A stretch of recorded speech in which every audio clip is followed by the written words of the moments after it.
बीते 23 दिन और हर दिन तबाही की नई तस्वीर, हर दिन बर्बादी का नया चैप्टर, हर दिन महाविनाश का खौफनाक मंजर।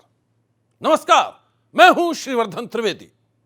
आज मैं लेकर आया हूं महायुद्ध की सबसे बड़ी सनसनी, कहानी उस खतरे की जिसने पूरी दुनिया को डरा दिया है, कहानी उस महाविनाश की जिसकी आहट अब साफ साफ सुनाई देने लगी है। आप भी देखिए महाविनाश के महासंकट की यह कहानी जिसके खुलासे ने पूरी दुनिया में मचा दिया है हड़कंप। महायुद्ध में महाविनाश का महासंकट।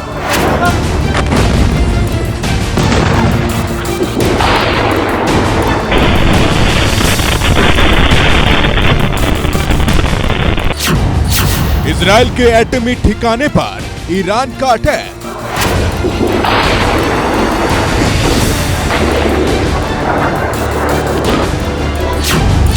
दिमोना वर्सेस नतांज, परमाणु खतरे की दस्तक।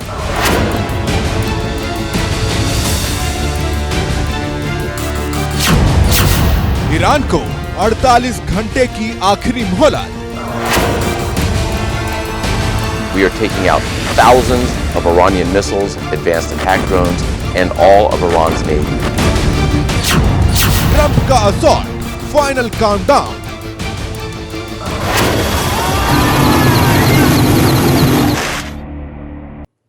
ईरान पर अमेरिका और इजराइल का पहला अटैक 28 फरवरी को हुआ था और आज 22 मार्च है। कुछ ही देर में कैलेंडर पर यह तारीख भी बदलने वाली है, लेकिन तारीख बदलने के बाद भी अगर कुछ नहीं बदलेगा तो वो है ईरान की तस्वीर और तकदीर। ईरान की राजधानी तेहरान समेत सभी बड़े शहरों पर अमेरिका और इजराइल की मिसाइलें बरस रही हैं। ईरान की तरफ से भी जबरदस्त पलटवार किया जा रहा है, लेकिन पिछले 24 घंटों के दौरान दोनों तरफ से हो रहे वार और पलटवार ने इस महायुद्ध को एक खतरनाक मोड़ पर पहुंचा दिया है। ऐसा मोड़ जहां मिडिल ईस्ट में गूंज रहा है परमाणु खतरे का सायरन।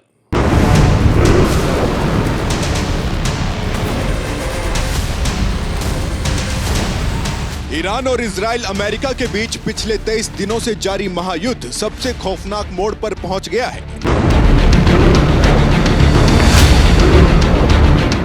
उस मोड़ पर जहां परमाणु खतरे की दस्तक साफ साफ सुनाई दे रही है। पिछले 24 घंटों के दौरान इजराइल ने ईरान की न्यूक्लियर फैसिलिटी को निशाना बनाया। इजरायली सेना ने ईरान के नतांज में बने सीक्रेट ठिकाने पर मिसाइली अटैक करके सनसनी फैला दी। इसके बाद बारी थी ईरान के पलटवार की। नतांज में इजरायली अटैक से तिलमिलाए ईरान ने ज्यादा वक्त गवाए बगैर इजराइल के डिमोना परमाणु केंद्र पर ताबड़तोड़ मिसाइलें बरसा दी।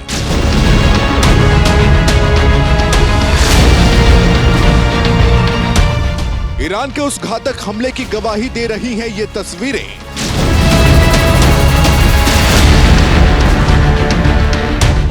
आप देख सकते हैं कि डिमोना पर ईरान का हमला कितना खतरनाक और असरदार था।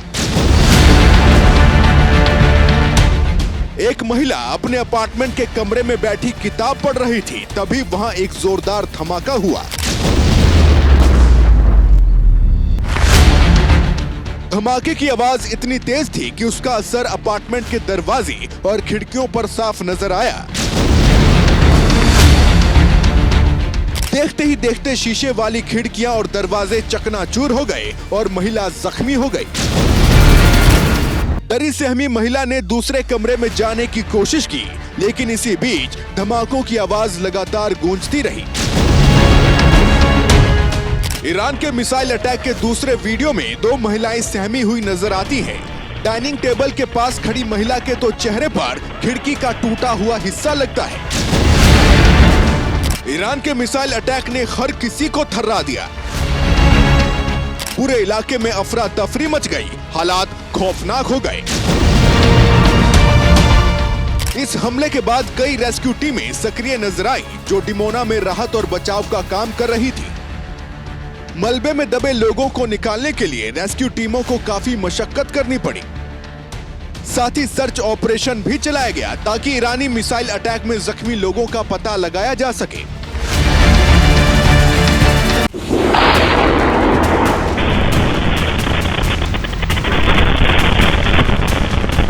डिमोना में मिसाइल अटैक को ईरान ने बदले की कार्रवाई करार दिया है।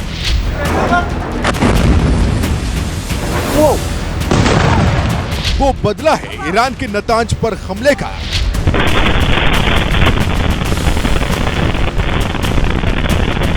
नतांज के परमाणु संयंत्र पर हमले का बदला लेने के लिए ही ईरान ने इजराइल के नेगेव परमाणु केंद्र को निशाना बनाया।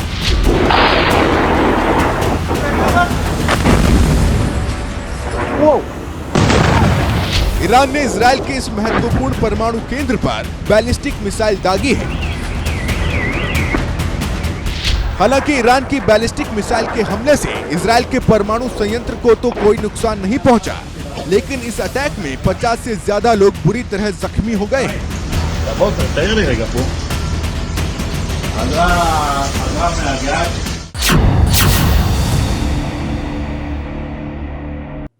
खबर है कि ईरान ने इतनी खतरनाक बैलिस्टिक मिसाइल न दागी कि इजराइल का आयरन डोम भी फेल हो गया। मैं आपको बता दूं कि डिमोना कोई आम शहर नहीं बल्कि इजराइल के बेहद सीक्रेट परमाणु कार्यक्रम का सेंटर है। ऐसा माना जाता है कि इसके तहखानों में दर्जनों परमाणु बम रखे हुए हैं। ऐसे में ईरान ने डिमोना पर अटैक करके इजराइल को टेंशन में डाल दिया है। ईरान के मिसाइल अटैक में कई इमारतें जमींदोज हो गई। सब कुछ इतनी जल्दी हुआ कि लोगों को संभलने तक का मौका नहीं मिला। मलबे में दबे लोगों को ढूंढकर अस्पताल पहुंचाना रेस्क्यू टीमों के लिए सबसे बड़ा चैलेंज बन गया।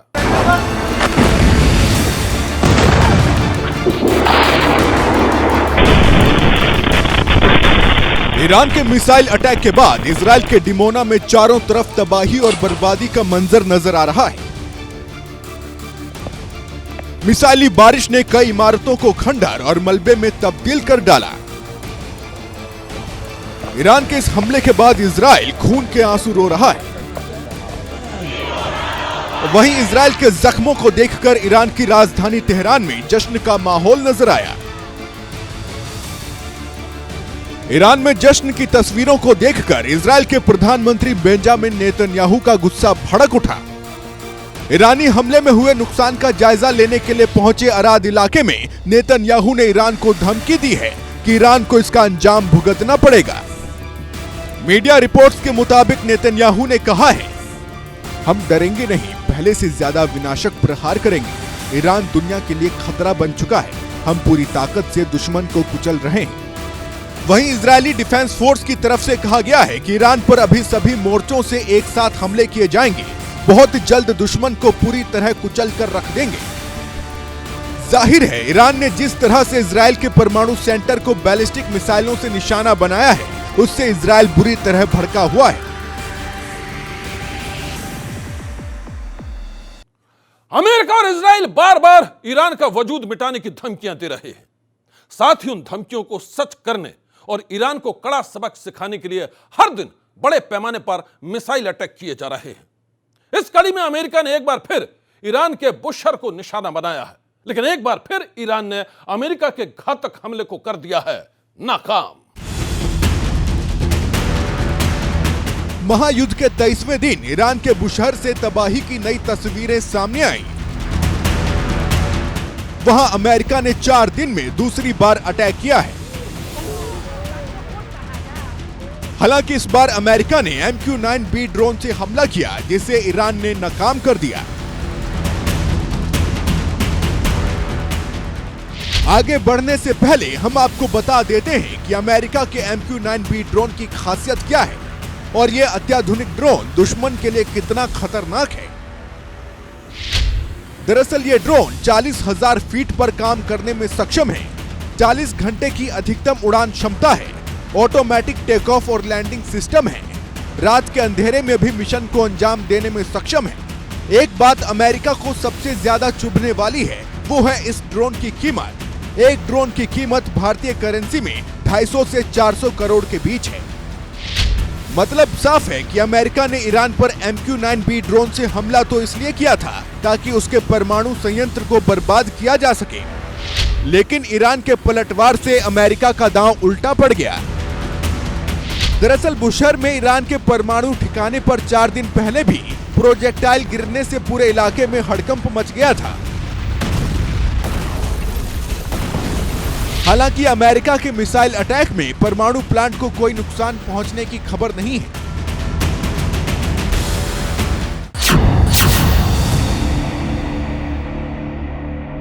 तेईस दिनों से चल रहे महायुद्ध में न ईरान हथियार डालने को तैयार है, न अमेरिका और इजराइल पीछे हटने को तैयार है। हैरत की बात यह है कि एक तरफ अमेरिका इजराइल जीत के दावे कर रहे हैं, वहीं ईरान भी ऐसे ही बड़े बड़े दावे करके अपने दुश्मनों को मुंह चिढ़ा रहा है। इसी बीच अमेरिकी राष्ट्रपति ट्रंप ने ईरान को फाइनल असॉल्ट की धमकी दी है। ट्रंप ने जंग खत्म करने के लिए ईरान को दी है सिर्फ 48 घंटे की मोहलत।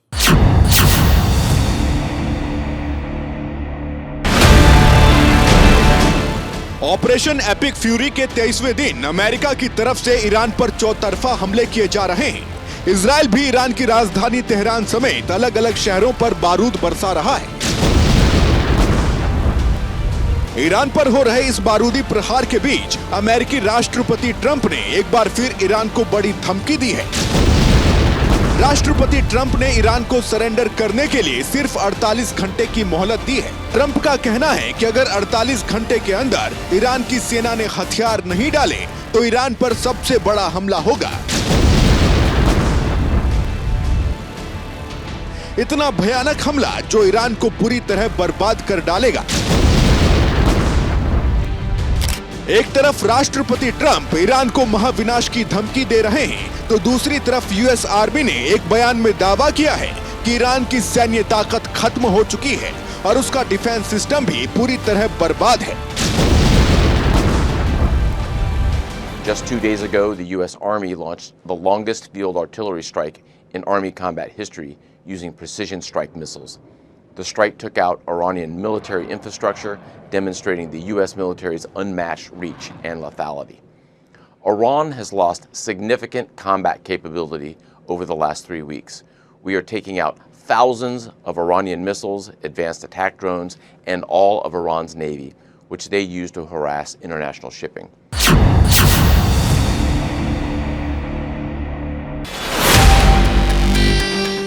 अमेरिका का दावा है कि उसके एक इशारे पर महायुद्ध कभी भी खत्म हो सकता है, लेकिन ईरान ने एक बार फिर से बारूदी बारिश करके शक्ति प्रदर्शन किया है।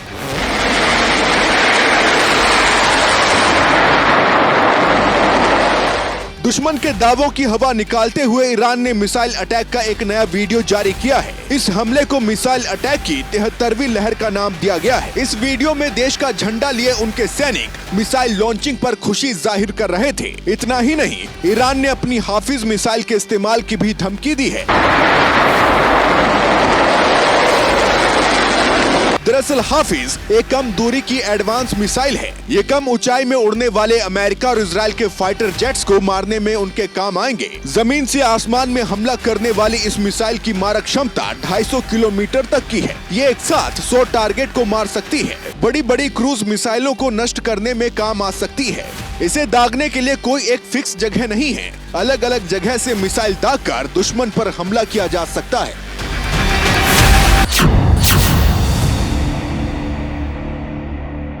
अमेरिका ने ईरान को फाइनल असॉल्ट की धमकी देकर पूरी दुनिया को हैरान कर दिया है। अब सभी मुल्क उस पल का इंतजार कर रहे हैं जब 48 घंटे का अल्टीमेटम खत्म होने के बाद अमेरिका की तरफ से कोई नया कदम उठाया जाएगा, कोई बड़ा और घातक कदम। इस बीच ईरान में छुपे कुछ गद्दारों ने वहां की सरकार और सेना की टेंशन बढ़ा रखी है।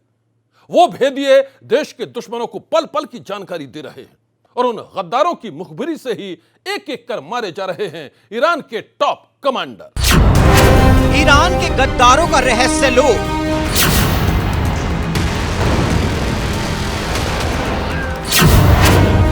घर के भेदी का खूनी तमाशा।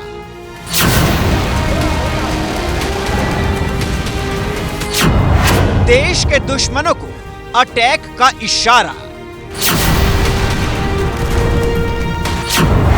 तेहरान का भेदी ईरान ढाए।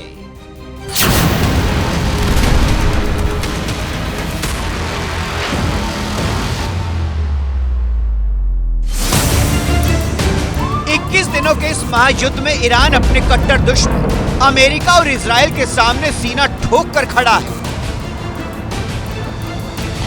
वो दुश्मनों के हर हमले का पूरी ताकत के साथ जवाब दे रहा है। लेकिन बदले की इस कार्रवाई में ईरान को सबसे ज्यादा टेंशन देश के गद्दारों से हो रही है। वो गद्दार जो अमेरिका और इजराइल को अपने सैन्य कमांडरों के हर एक्शन की जानकारी दे रही हैं। उन्हें अपने कमांडरों की पल पल की लोकेशन बता रही हैं और उन्हीं जानकारी पर ईरान के टॉप कमांडरों को लगातार ढेर किया जा रहा है। 21 दिनों की खूनी जंग में ईरान के supreme leader Ayatollah Ali Khamenei के साथ 50 से ज्यादा टॉप कमांडर मारे गए हैं और अब मौत की इस लिस्ट में ईरान के अनबीटेबल इमेज बनाने वाले IRGC के स्पोक्स पर्सन अली मोहम्मद नैनी की भी मौत हो गई है।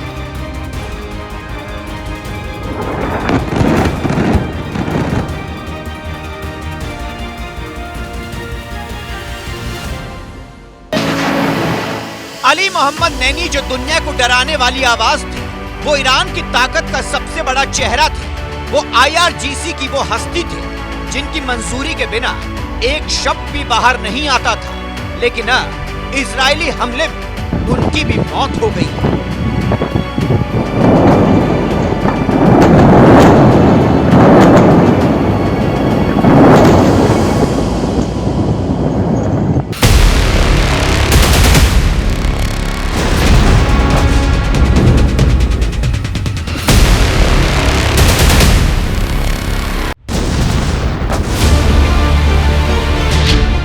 रक्षा विशेषज्ञों के मुताबिक अली मोहम्मद नैनी सिर्फ प्रवक्ता नहीं थे, वो महाजंग में ईरान के मनोवैज्ञानिक हथियार थे। मौत से ठीक पहले नैनी ने दुनिया को खुली चुनौती दी थी। अगर अमेरिका कहता है कि ईरान खत्म हो गया तो अपने जहाज भेजे पर्शियन गल्फ में। नैनी का दावा था कि ईरान 6 महीने तक हाई इंटेंसिटी जंग लड़ सकता है और सबसे बड़ा दावा, नई मिसाइलें अभी बाकी हैं। नैनी ने कहा था दुश्मनों के लिए सरप्राइज तैयार है, लेकिन इससे पहले कि ईरान वो सरप्राइज दुश्मनों तक पहुंचा पाता, मिसाइल अटैक में नैनी के चिथड़े उड़ गए। हमले की आग में नैनी मारे गए। नैनी की हत्या ईरान के लिए बहुत बड़ा झटका है और ऐसा ही झटका तब भी लगा था जब इजरायली हमले में मारे गए थे अली लारीजानी।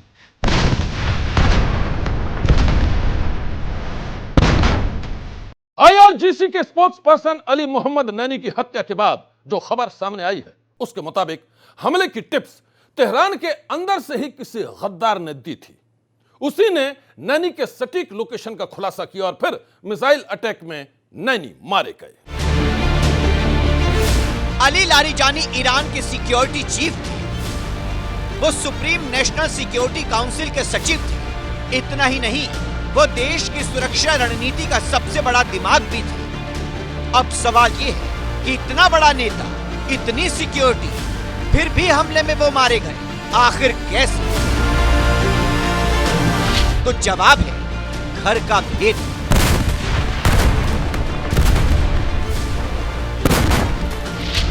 रिपोर्ट के मुताबिक तेहरान के अंदर से ही जानकारी लीक हुई है।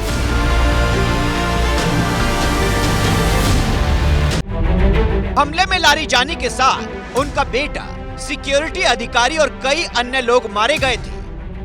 लारीजानी की हत्या के बाद ईरान इंटरनेशनल में एक इजरायली अधिकारी के हवाले से रिपोर्ट छपी है। रिपोर्ट के मुताबिक लारीजानी की हत्या पिछले 24 घंटे में ईरान की राजधानी तेहरान के निवासियों की ओर से इजरायल की खुफिया एजेंसियों को मिली सटीक जानकारी की बदौलत संभव हुई। यानी तेहरान के ही कुछ लोगों ने लारीजानी से जुड़ी खुफिया जानकारी इजरायल तक पहुंचाई थी और फिर मिसाइल अटैक में लारीजानी मारे गए।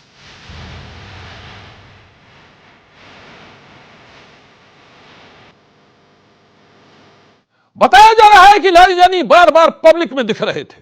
रैलियां, इंटरव्यू, मीडिया, और यही बना उनकी लोकेशन ट्रैक होने की वजह। और फिर ताबड़तोड़ हमले में उन्हें मार गिराया गया। रिपोर्ट के मुताबिक इजरायली अधिकारी ने कहा कि हाल के दिनों में अली लारिजानी बहुत अहंकार में थे। वो सार्वजनिक रूप से बार बार दिखाई दे रहे थे और इसी का फायदा उठाया तेहरान में बैठे इजराइल के एजेंट ने। वो एजेंट जो कहने को ईरानी था लेकिन असल में इजरायली खुफिया एजेंसी मोसाद के लिए काम कर रहा था। सटीक जानकारी, सटीक लोकेशन और फिर लारिजानी काम तमाम हो गया।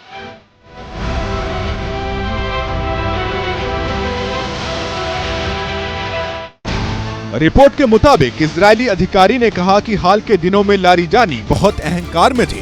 वो सार्वजनिक रूप से बार बार दिखाई दे रहे थे और इसी का फायदा उठाया तेहरान में बैठे इजराइल के एजेंट ने। वो एजेंट जो कहने को ईरानी थे लेकिन असल में इजरायली खुफिया एजेंसी मोसाद के लिए काम कर रहे थे। आज की सनसनी में बस इतना ही। आप रहिएगा होशियार। सन्नाटे को चीरती सनसनी कल फिर देगी दस्तक आपकी दहलीज पर।